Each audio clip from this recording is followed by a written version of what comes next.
पत्नी के गुलाम, बीबी के गुलाम। एक राज्य में नंद नामक राजा राज्य करता था। राजा नंद अत्यंत पराक्रमी और शक्तिशाली था। उसका राज्य चारों दिशाओं में फैला हुआ था। राज नंद की पत्नी अत्यधिक सुंदर थी, लेकिन स्वभाव से बहुत तीखी थी। राजा नंद अपनी पत्नी को अत्यधिक प्रेम करता था और उसके रूठ जाने पर मनाने के लिए कुछ भी कर सकता था। राजा नंद का एक मंत्री था जो अत्यधिक विद्वान और शास्त्रों में पारंगत था। राजा अपने मंत्री पर बहुत भरोसा करता था और शासन चलाने में मंत्री की सलाह अवश्य लेता था। मंत्री की पत्नी का स्वभाव भी बहुत कठोर था। एक बार मंत्री की पत्नी रूठ गई और मंत्री के बहुत मनाने पर भी नहीं मान रही थी। तब मंत्री बोला, प्रिय, तुम्हारा रूठना किस प्रकार दूर हो सो कहो।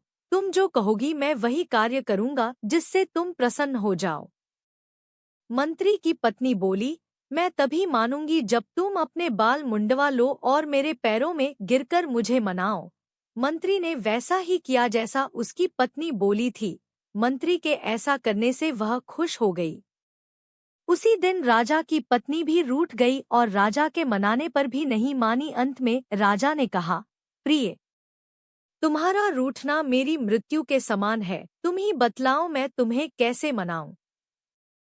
राजा की पत्नी बोली, मैं चाहती हूँ तुम्हारे मुंह में लगाम लगाकर तुम्हारे ऊपर बैठ जाऊं और तुम घोड़े की तरह हिनहिनाते दौड़ो।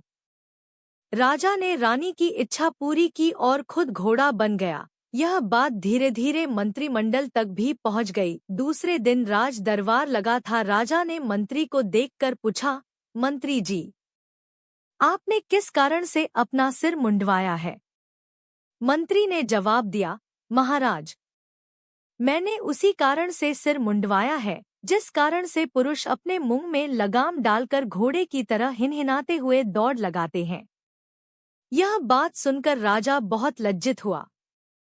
शिक्षा, हमें अपनी मर्यादा के विरुद्ध ऐसे कार्य नहीं करने चाहिए जिससे लोगों के सामने शर्मिंदा होना पड़े।